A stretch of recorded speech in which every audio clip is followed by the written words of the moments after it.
just everything about wrestling is difficult.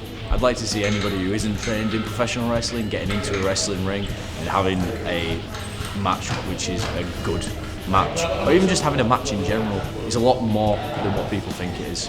Endurance is important because you need to be fast so that you don't have any injuries. If you're slow, if you're at a much slower tempo, if you don't have any fitness, then it's you're opening yourself up to get an injury very, very easily. Well, I've had a couple of injuries through my time. Like at the moment, I am currently injured with my left knee. I've torn some ligaments or something. They're still investigating.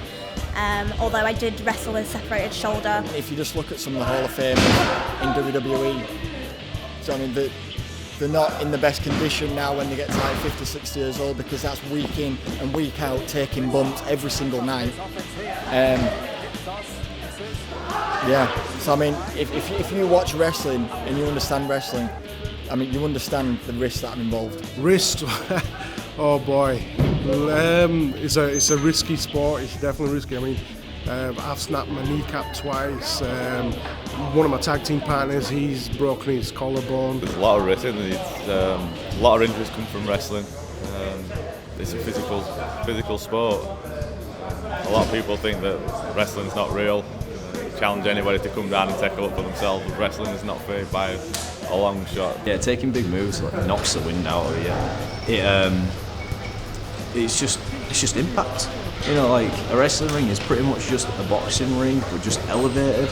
So you've got a certain amount of spring to it, I guess, but there's still an impact to it, and there's still a thud.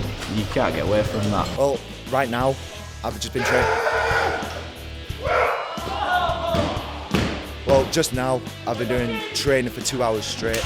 2 hours, it's a long time. And already my ribs on my back feel like ready to break.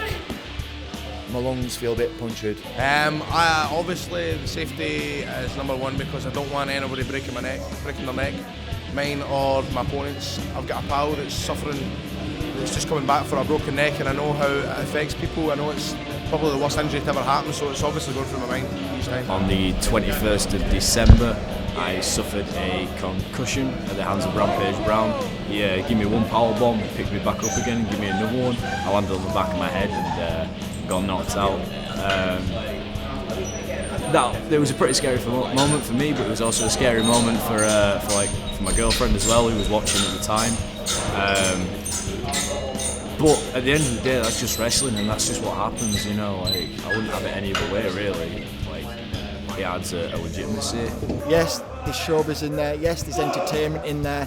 It's athleticism. It's physicality. Once someone takes a suplex off the top turnbuckle onto that mat, you can't fake that. You take a bump from the top of a cage, you can't fake that. Everything hurts, but the performers are trained to do what they do. Everything that we do involves a risk. Just like everything in boxing, everything in MMA, everything in gymnastics, everything in acting, all is real. Because we're doing it and we're putting our bodies on the line in order to put on a performance and to entertain people. The cheek of people to call that fake is ridiculous, really.